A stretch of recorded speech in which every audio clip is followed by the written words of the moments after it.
We getting fancy up in here with the B-roll and the music. Yeah, I know, super fancy. Now, yeah, I know the camera's not the best, and I've also found out that gimbal that I'm using, when I'm moving it really slowly, it doesn't seem to work very well. It works great in like fast action shots, like if I'm gonna pan quickly left and right and stuff, it works perfect for that. But I noticed for like several of the shots when I'm trying to go super slow and make it all look cinematic and everything, it was very handheld shaky cam. I noticed that. So that was with a gimbal. I can't imagine what this would be, because this thing's so tiny. You need a lot of weight behind it in order to really stabilize it. So I'd have to have this big old rig or whatever just to kind of whoop, whoop. But yeah, so That's one thing I noticed. And then the other thing I noticed, well, you would assume I would know all this. After all, I've been dealing with this camera for a year now. I don't know if you saw that first video I released, but that was basically 2018. And when I released that video, it was 2019. And we're now in 2020. It's only been like 2 months. But yeah, basically that was... What's up, Cat? That was me rambling and not knowing what I'm talking about anymore because Cat interrupted me. Moving on.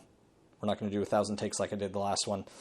But yeah, you would figure, by now I would figure out the text on things with this camera. When you go really close, it is basically illegible. It is out of focus like no other. This thing doesn't really have great depth of field. It can't really zoom in on things or refocus on things when you get really close.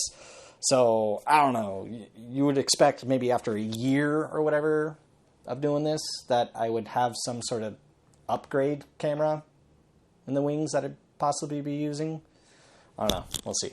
Anyways, the THX, the Monoprice THX AAA review for that is going to come out next week. Probably going to film it this Saturday.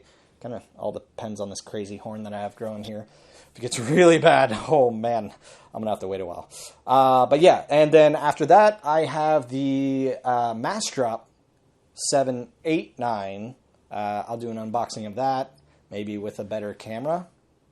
And then I will also do a review of that. And I'm debating whether or not I'll do like an actual shootout between the two. I doubt I will. I don't know. Theoretically, they should be the same, even though the Monoprice... I just spittled there. Did I spit on the camera? I don't know. I'll look at that in post. The Monoprice 887 supposedly has a better THX chip in it.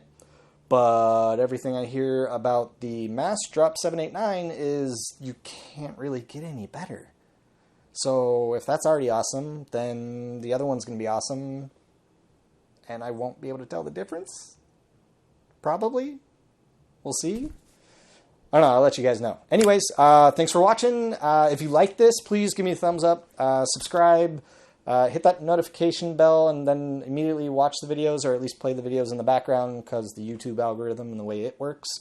If you didn't like the video, thumbs down. Tell me why. Tell me how much I suck. Tell me I should probably script things up. I keep telling myself that, and it's been a year. Literally, you're going to watch like 30 unboxing videos. You probably won't, but there's 30 unboxing videos that I have with this Yi that you're going to be like... He sucks. Anyways, thanks for watching. Have a good one.